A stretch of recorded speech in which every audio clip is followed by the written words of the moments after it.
Today, on Locked On Phoenix Suns, John Gambadoro of Arizona Sports reporting 3 main targets the Suns will have in free agency from a big picture standpoint, types of players. So, we're going to give you our favorite targets for each of those types of players and discuss what needs to go right for the Suns to find their guys at each spot. Let's go.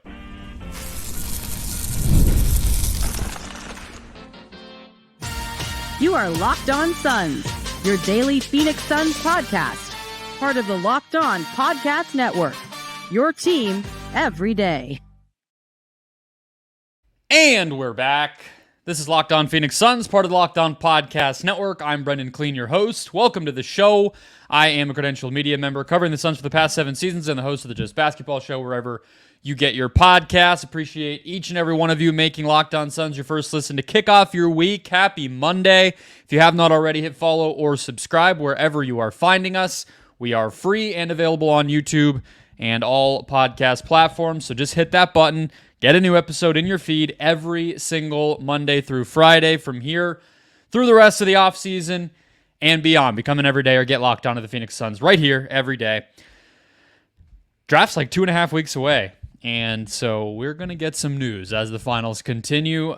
Joining us to talk about some of that news is Brendon Dueñas. He is a writer over at Bright Side of the Sun and a weekly guest here to kick off the week. Brandon, we got some news about the types of guys the Suns are going to be looking at. We'll talk about that news and some of the targets that we could see pop up here at each spot. First, today's episode is brought to you by LinkedIn Jobs, which helps you find the right candidates you want to talk to faster and for free. Post your job for free at linkedin.com/lockedonnba. That's linkedin.com/lockedonnba to post your job for free. Terms and conditions apply. All right. So John Gambadoro reported, Brandon, over the Thursday, Friday, that the Suns have 3 targets. Backup center to replace Drew Eubanks, a rotation point guard who he ballparked around playing at least 20 minutes per game, and then an athletic wing rotation player, although he specified they want to go a little bit on the younger side for that type of guy. Maybe just somebody who can get better, maybe somebody who just has a little bit more of that athleticism side of it than an older guy who used to be athletic. But what do you make of those being kind of the bins the Suns are looking for as the offseason really starts to get kicked off this month? Yeah, my first thought is duh. Like, obviously these are kind of the things we already knew about, but just it's good that they're aligned with their needs and very in touch, it seems like. So I think they're going to look for creative ways to tackle this, and it's not all going to be in free agency or all going to be can't be through draft because they have 1 pick, but it's not all going to be through one avenue. So I think you have to think a little creatively about how they're going to do this and which of these are the hardest to find. And that's where I think you have to put as much focus on, like, young athletic wings do not grow on trees, especially ones that can play. Exactly. So to me, that's the most aspect of all of it. I think it's like every single team could leak to their little insider in their market of, we'd like to find a young athletic wing. It'd be really nice to have. Like, great, join the party. Exactly. So, I thought the point guard that can play 20 minutes was interesting because there's a lot of candidates that can line up with there that you could find free agency or maybe like a quick little 1-for-1 trade that benefits both teams. Like, there's so many different ways they can go about finding that, and backup centers do grow on trees. Luckily for the Suns, it's about finding the right one now, and I think they're in a good spot there. So I think there's actually a lot of I think to me that's the easiest one to find as far as just options to pick from that make sense, and with or without Nurkic. Yeah, that's exactly what I was going to say. That's the part that jumped out to me, is the fact that he said backup center. Now, things change. I don't think we should just... The fact that in this one-off report from Gambo, he said backup means the Suns are for sure keeping Nurkic. I'm not going to draw all the lines and connect all of that out too extensively, but just something to keep note of, right, is that all the public messaging, all the leaking and stuff like this, it all is kind of telling us the Suns like that top 6, really, if you include that Royce O'Neal report from Brian Windhorst last week, that they're basically determined to keep him in the building. It seems like it would take a pretty big opportunity for them to move off of the top 6 guys that they closed last season with. Now, those big opportunities can and will come up, so that's why I'm not just going to write it in pen here, but something to keep an eye on. Let's talk about Kyle Lowry, somebody that I haven't really discussed too much on the show, Brandon. Maybe I brought him up as, as I'm just listing off dozens of dudes as the offseason really kicks off and you just kind of look at the landscape. But the Suns were apparently connected to him back when the Damian Lillard sweepstakes were still on last summer. And obviously the Suns knew they were in on that with the Ayton side of it. None of us necessarily knew for sure that was going to be happening, but Lowry would have been somebody who would have probably left the Miami Heat in a world where Lillard went to the Miami Heat. And you've heard him referenced here and there since then. So we'll get to our favorite point guard targets more specifically. I kind of doubt he would be either one of our favorites, so he probably isn't going to come up there. But just the fact that there is a little bit of history, he does keep getting named in these reports around the Suns. What do you think of Lowry as, he's probably a minimum player. He's 20-ish minutes is probably where you want him, probably not more than that. And he's fine coming off the bench. He kind of checks all the boxes. What do you think of bringing Lowry in? Yeah, I don't hate it. I think my only concern is just how much is left in the tank, and it's very similar to Eric Gordon, how we all thought that was the steal of the offseason. To me, it's yes, on paper, the fit looks great, but really we don't know when you're at this age, how much they truly have. And I do think there is some good basketball ahead of Kyle Lowry still, but how consistent is that going to be? It's just tough to rely on that. So I think in a vacuum, I'm on board with it, especially given some of the other options. There's really, I think if you pair him with the more higher upside guy that maybe we could discuss later on as another point guard coming in, then I think that's a good combination of kind of checking both boxes where you're taking a swing somewhere, but then have more of a steady, sure thing in Lowry at that position. So overall, it's not the worst thing in the world. It's not my favorite either, but we'll see how much he has left in the tank at this point. Yeah, he's 38 and, he's been around for a while. So it would be silly to just, again, he's not going to be a starter. He shouldn't be playing a ton, but he last made an all-star team in 2020. That was age 33. That was the year after they won the championship.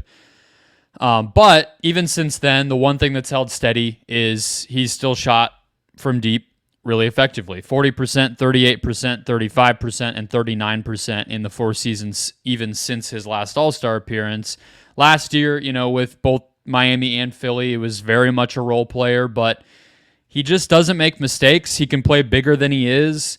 And, in terms of pace and, limiting mistakes, he'd be a good guy to whose hands you could put the ball in and alleviate a lot of that concern. So just something to keep an eye on. But who's your favorite point guard target? If you could just draw up the best realistic, I hope you didn't, we're not going to say John Morant here, but who do you feel like would be perfect for what you're looking for at the point guard spot for the Suns? Yeah, so there's a couple for me, but I think the obvious one that I feel like that everyone's talked about is TJ McConnell for years. That's kind of been the obvious guy, right? But I think, which I would love that one. I think that'd be a great fit. But in Indiana with Halliburton and Nembhard kind of rising in the playoffs, I think it makes sense for them to move on from that and try to upgrade somewhere else or maybe get a pick or whatever. But to me, someone similar in that mold would be a Chris Dunn, where you could sort of play him as you could put the ball in his hands. He can make plays for others, but he also can defend point of attack, which is something the Suns really struggle with. So to me, getting someone, it's almost like an upgraded Okogie in terms of checking 2 boxes instead of just one, because he's not a primary facilitator where he's going to take the ball down every time and table set, which you don't need, which I think that kind of makes him a good option where you could play him in lineups with Beal and have Book and Durant off the bench, or just going through the course of the game with that second unit. So to me, Chris Dunn is one of the most realistic guys that I think for the price and for what he brings to the table. I'm on board with it. I know it's not the sexiest name in the world, but none of them there's are. some vets. Exactly. So to me, that's a fit I really like. McConnell's another guy. If they can find a way to get him, I would love that as well. But those are kind of the prototypes. Yeah, I kind of thought of it the same way. For each section, I had a trade target and a free agency target, and obviously the trade guys are going to be more well-known. They're probably going to be a little more proven, but they're harder to get. I'll start on the free agent one because it's most similar to what you said. I didn't have done. I have to admit, Gambo also has reported recently that Utah has interest in keeping Dunn around. That doesn't really add up to me considering how many guards they already have, but, I guess if that's true, maybe that makes it less likely. That's not even the reason I'm off of it. The more I look at it, DeLon Wright, I think, is more interesting to me. I think he's probably on my list too. Yeah, less likely, just because I think he might get more money than the minimum. He would sort of be in that Eric Gordon camp, more so. Not that I think he's going to be a disappointment, but more so just this idea that you have to convince him to come because he might have better offers on the table. But my trade target was Peyton Pritchard, and that's not realistic to me very much. It's like a 5% chance maybe, but especially, we're recording this before Game 2. This episode will come out after Game 2. If Boston wins the title, they're not going to dump their six man. But if they were to lose and maybe, hey, what are we doing with Jaylen Brown and things get a little hairy, I have always kind of had him deep down on my list of maybe he could become available. But again, we're doing favorite. We're doing a little bit dreamy here. So I have him on the list, but I think McConnell, I think Dunn, Lowry, these are all guys that could make a lot of sense. Let's get to the center spot next. Look back at some interesting news that came out earlier in the offseason about the Suns' backup center situation and try to make sense of what they might be looking for at that spot in relation to Gambo's reporting there.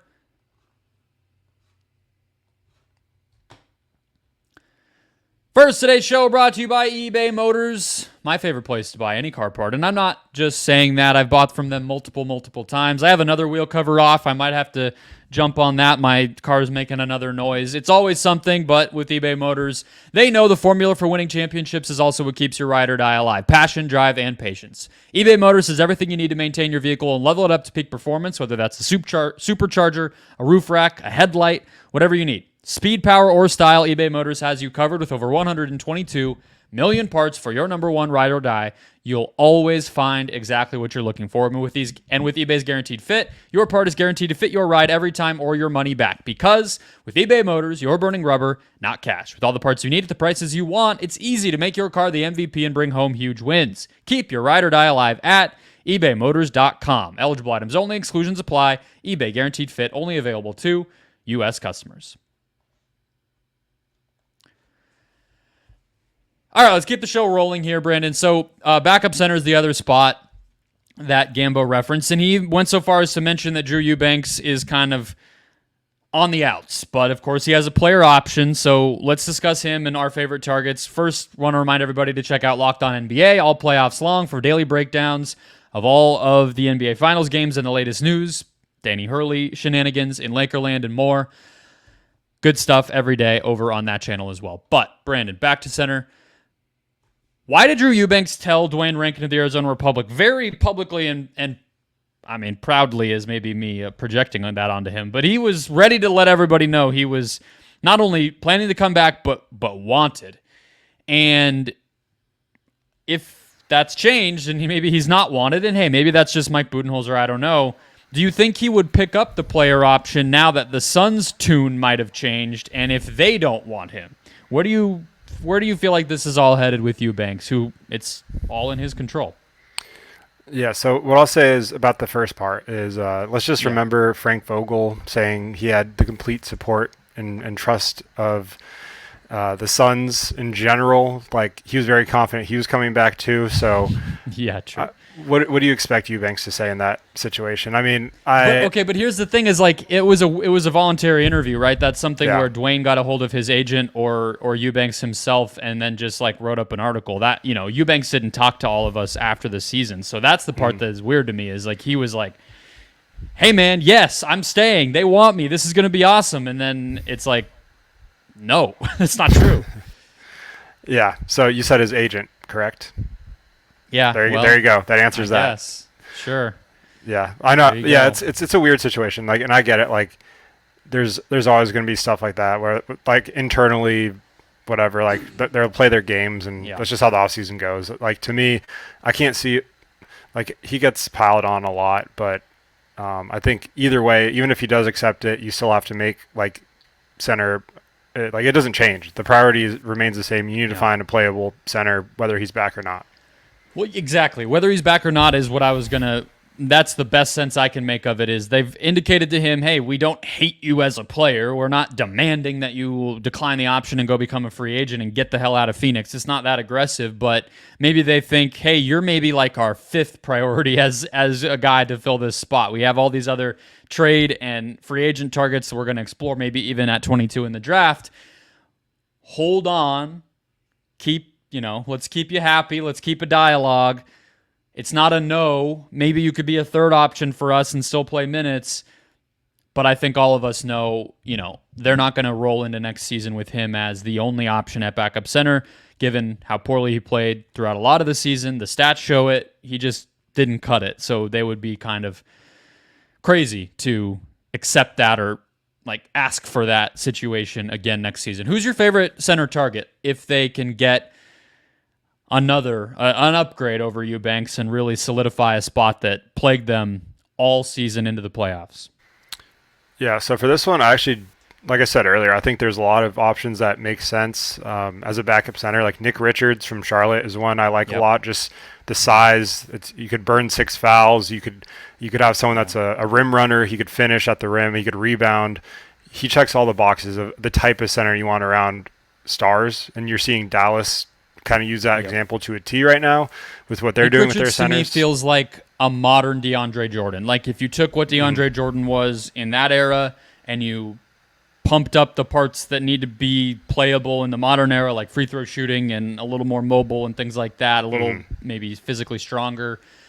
That's kind of what Nick Richards is. That would be like a Nasir Little trade. It would have to be a Nasir Little trade just so people can kind of keep track in real time here with us. What else you got? Yeah, so that one I like a lot just because, like I said, with the size and everything. I think Goga Bitadze is the one that we've talked about over and over probably since last offseason. I think he'd be an awesome fit. There's obviously Orlando's got they have a logjam over there with a lot of things. Like they have some depth. Yeah. So that's a guy that, maybe you could pry away. But my dark horse, and this has already been, I'm not creating this by any means. Like people have already kind of talked about this. The names are out there. Yeah. If they could find a way to swing a Robert Williams trade, to me, that one's the highest ceiling where if you could just get one healthy season out of him, which good luck, first of all, but I mean, for real, my laugh was the fact of just thinking of Nurkic going back to Portland. That was why I was laughing. Not that he can't have a healthy season. Yeah. Yeah, but if you could get a healthy season out of him, I think that elevates the Suns to just a different level defensively. All that. Obviously, there's a lot of question marks with some of the severity of his injury and all that, and what it looks like for him returning and all that. But to me, he's kind of like that dark horse. If they could find a way to pull that off, you would need a couple playable center, like a Plumlee, like a Mason Plumlee or a Nick Richards to pair with that move. I think just as insurance. Absolutely, yeah. So to me, that's like the dark horse that I think is the ceiling raiser that could really make a difference. But can the Suns get Kamara back in that trade? Maybe. I mean, yeah, let's do it. Send them what they want. Great. Get under the cap first, and no. No, I mean, look, I think Nurkic is the guy that would have to go out there. Robert Williams is a very different kind of player, but that I've talked about Brandon Clark, that's kind of you got to be, I think, part of why, I guess, to return back to Bitadze, who you mentioned, maybe why it's not that I don't like him. He was in my best case scenario offseason. I think he's a great target, but he does have some similarities to Nurkic in that he's not an elite sort of pick and roll finisher or 3-point shooter. His best attribute on offense is probably just being a European big and having a little bit of awareness, as a dribble handoff player and things like that. Maybe, offensive rebounding, you would say maybe he can help you there, but that gets you back to the center then has to be touching the ball in order to be maximized. And is that really what you want? So he's a little tough, but defensively as a rim protector, as a drop defender, I could see him and Bud really, working well together, and Bitadze potentially being another one of those success stories of the Mike Budenholzer school of centers. But My favorite targets, again, I have a trade and a free agent. Trade-wise, Mitchell Robinson. It would be similar to what you're saying with Robert Williams. I'm not really convinced New York would get rid of him, especially given it wouldn't be, to do that on draft night, which is most likely when the Suns would be making a Nurkic trade, would be probably unwise for the Knicks unless the finals end really early and they could re-sign Hartenstein right away. But otherwise, if they're having to wait until July 1st to know what Hartenstein's situation will be in unrestricted free agency, it would be stupid of them to trade their other center on draft night before they have that clarity. So maybe it's not the most likely. He's also injured, like I said, with Robert Williams, but that would obviously be a stabilizer at that position for the Suns. And then a very similar type of guy, I had Andre Drummond as a free agent. And again, we're not breaking new ground with the center spot. These names are similar to the point guard. We've all been talking about it for, honestly, even in the season, we already knew this was going to be a need. But I think your point of like what grows on trees and what doesn't, the Suns will have options at both of these spots, right? They'll have guys they can get. It's just a matter of how good are those players and do they hit their highest end outcome with the Suns? Or is it like last summer where the Suns got a lot of guys we liked at positions that they had opportunities at, and then almost all of them flamed out? I mean, that's kind of unknowable, but I think that's where fit and opportunity and everything else really comes into play. Yeah, for sure. And I think the draft we should also kind of talk about quickly too, just because there are options there, like at the center position, whether it's like a Zach Edey or Holmes or like there's names that have kind of floated around, but I'm not going to, like we already know that pick's probably as good as gone at this point, so I don't think it's worth going too deep. I'm fully willing to say that, but yeah, I mean, but we don't know who they would pick if they did keep it. And exactly, it's just a mystery. And you could say that for each segment too. Like I think each position, like the draft should probably be thrown in there, just because, of course, if they do want to go younger, get a little more athletic, like there's options there, but. Based on the history and some of the quotes that came out this offseason, I'm kind of in disagreement with you. I think it's completely gone. Like I would put it at like a 2% chance they actually make that pick. More than fair. That's fine. But like part of why I didn't even include it here, even separate from whether it gets traded or how likely that is right now, is I stopped guessing what players James Jones would pick on draft night of 2020.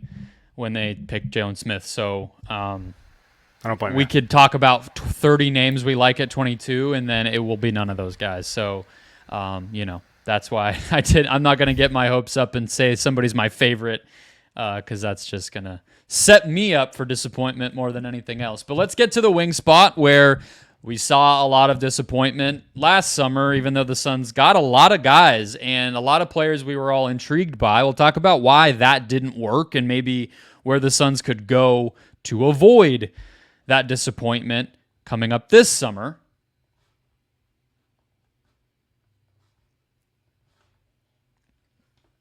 First, today's show brought to you by LinkedIn Jobs, the best place to post your job, the best place to find a job, the reason I have my job. When you're hiring for your small business, you want to find quality professionals that are right for the role, which is why you have to check out LinkedIn Jobs, which has the tools to help find the right professionals for your team faster and for free.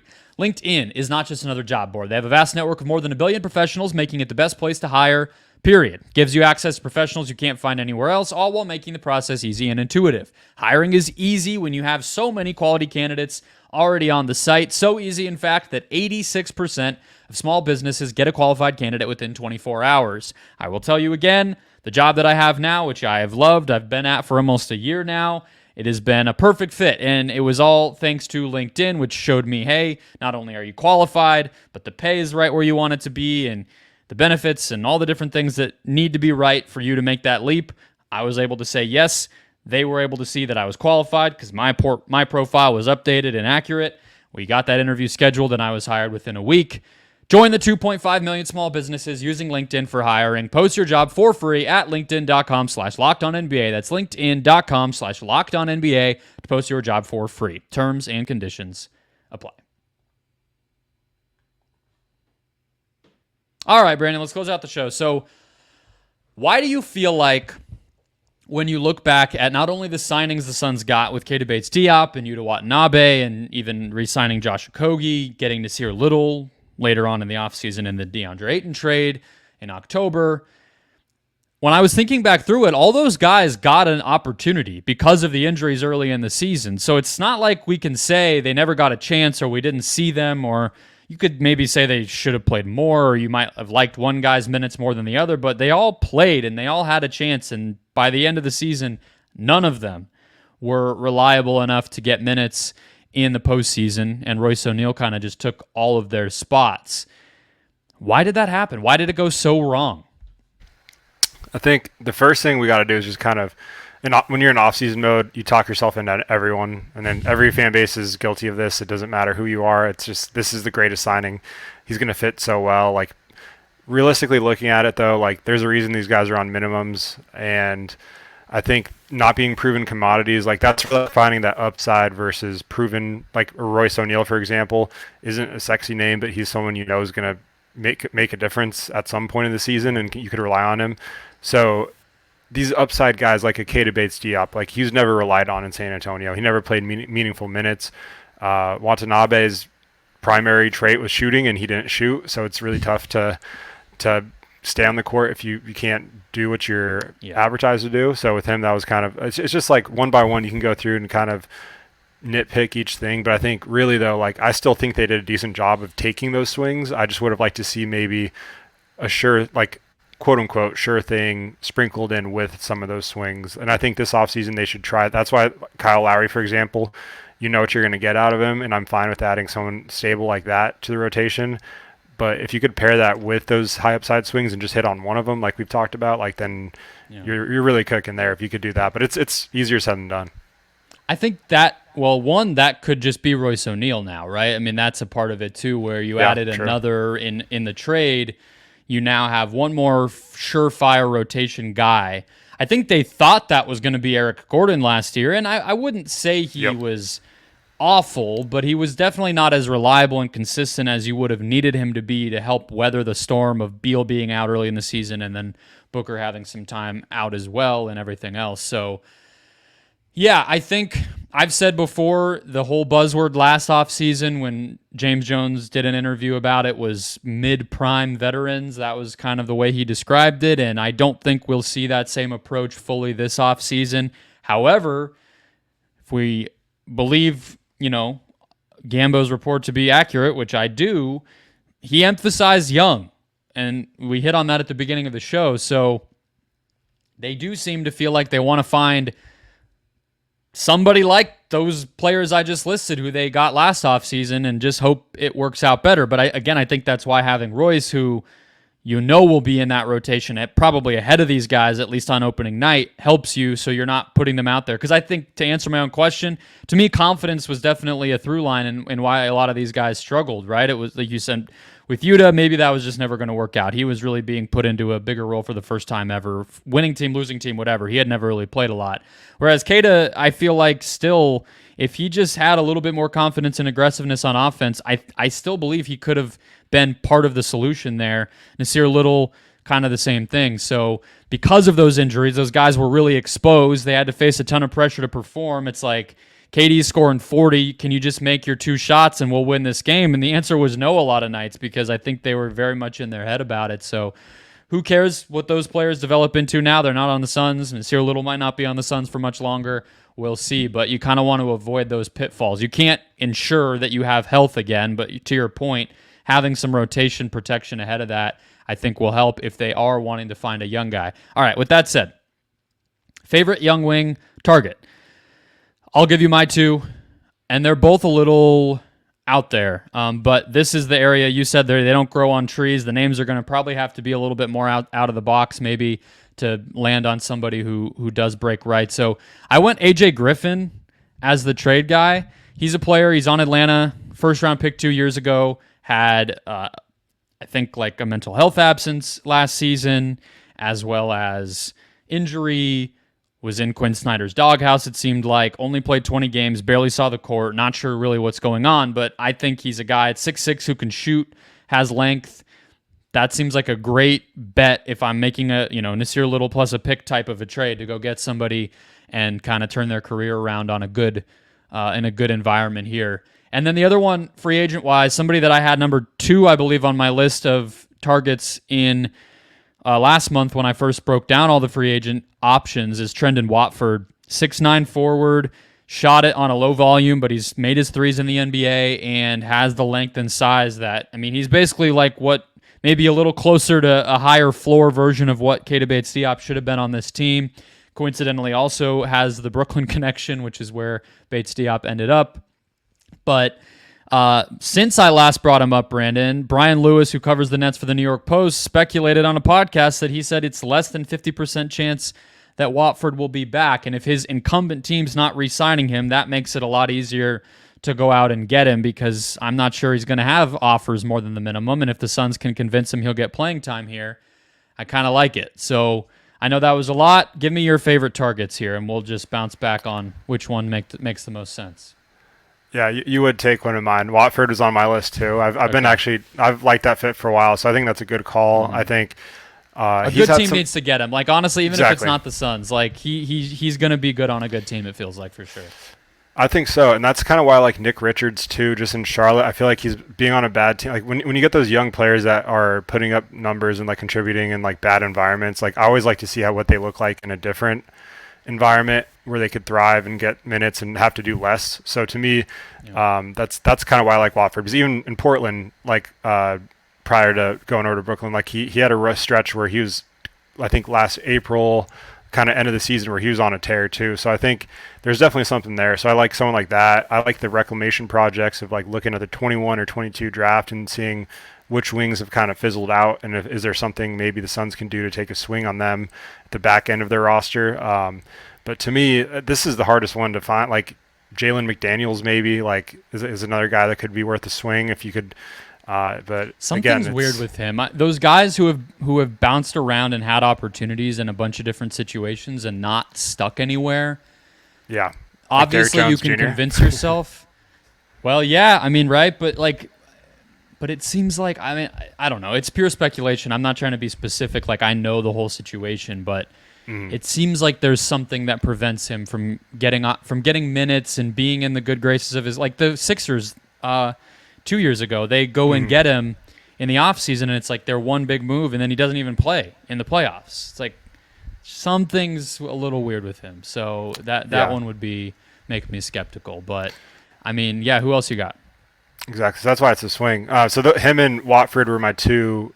And then if you go a little bit on the older route, like if they could find a way, Gary Harris is a name. He's not young, but he's someone I think that, just defense and a little bit of athleticism. But to me, honestly, the draft is really where most of the athleticism on the wing is going to come from, or going the route, like you said, of Griffin, or like even what Indiana did with going after Toppin. Like there's different guys you could take a swing on that are freshly out of the draft, but also have been in an NBA system for a couple of years, so they're more ready to contribute, I think. So that's something to keep an eye on, I think, for the Suns in general, is just look for those guys that were highly regarded and have had a couple years to develop, and the teams are just kind of over them. That's all I could really give you there. Like there's really the cupboard's pretty bare when it comes to this. So that's why I said my other guys on my list. I did have Gary Harris. He worries me a little because he's like exactly the same size as Beal, Booker, and Allen and Gordon. It's like another one. I had Lindy Waters from Oklahoma City, who killed the Suns a few times, and I don't know. It'd be a bet. I had him too high on my free agency top 10 just to, be a little provocative there. But Vlatko Čančar, a little bigger, not young really, but I feel like he's always been a little better than his role would indicate in Denver. And then he was supposed to have this big role on the Slovenian team and got hurt last year. He's healthy now. Maybe he could play. KJ Martin would be the only other one we haven't hit on. He's been connected to the Suns forever. That just kind of brings me, though, to the final point here, which is that, it was on this report from Gambo. Obviously, we can identify it as a need for the Suns. They did seem to, although I wouldn't call Keita Bates-Diop like athletic, frankly, or Yuta really. Little is, but I'm not sure they ever planned on playing Nasir Little. I don't know if he ever really was actually a guy they wanted. It might have just been part of how the trade broke down. I don't really know. They don't prioritize this type of player. That's just the reality. I don't have a lot of faith that James Jones can identify, sign, and develop this type of higher upside athletic wing player that we're talking about.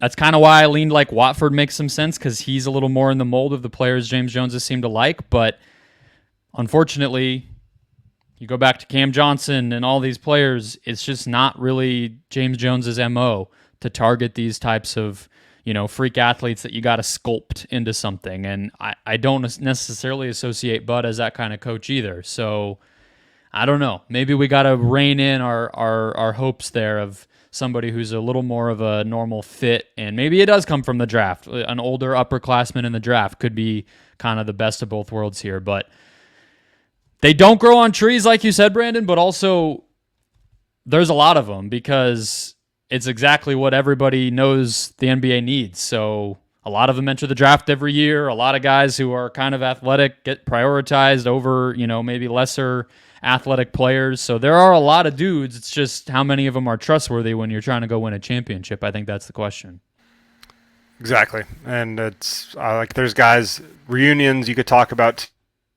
I think there's some that are a little bit less likely than others, like Oubre and Derrick Jones Jr. are probably not coming back here, but especially I think Jones's value with this run has gone up probably out of the Suns' price range. And then a guy like D'Anthony Melton, injury plague season. So like those are like the types of projects you want to take swings on. And like you said, Jones hasn't really taken swings on super athletic guys, and it doesn't seem like a priority for them. But every playoff run, that kind of ends up being the death of them is size and athleticism and all that. So I'm hoping they learn from that and figure something out this offseason. But we'll see. It'll probably be like Kyle Lowry, Robert Covington, and like Mason Plumlee, and we'll just have to deal with it. Yeah. All right. That is a more realistic note to end on, but at the same time, I think it's fair we got to set expectations. We can't do, like you said a few minutes ago, like you convince yourself everybody's great and the best case scenario is going to happen, and we'll do it again. So. We'll do it again this offseason. I promise you. Me and you will probably do it too. Yeah. You say it now. Maybe. We'll see. Then you'll find a couple clips that excite you about them. You're like, yeah, I could see that happening here. Like this is the difference. The difference last year was all of the experts and all the people who covered the teams of the players who signed here, everybody universally was like, it might not work, but they got good value. And it just didn't work. So, it wasn't wrong to be pretty optimistic. It just, they struck out on like every single one. So it scares me when the consensus. Again. Yeah, when the consensus, like everyone's like in agreement, I feel like that's when it never works out. Like, and vice versa. Yeah. Like with coaches, especially, like even Jason Kidd, for example, everyone thought that was going to be the worst hire of all time. Like literally, I remember that day specifically on Twitter. I tweeted it. I think I bookmarked it or something. I was like, since everyone's in agreement, this will be the worst hire of all time, and it'll probably work out. And here we are.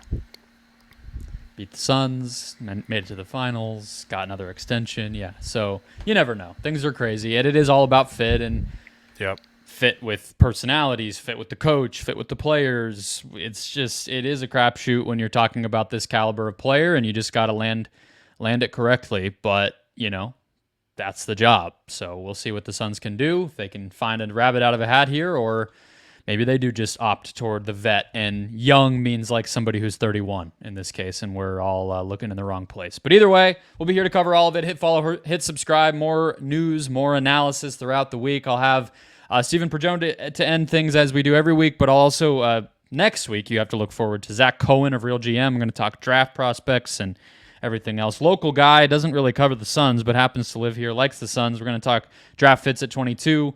The 2% chance Brandon gave us of that pick actually happening. We'll go ahead and explore that. So lots coming. Hit follow or subscribe to get it all. Enjoy your Monday. We'll talk to you guys tomorrow.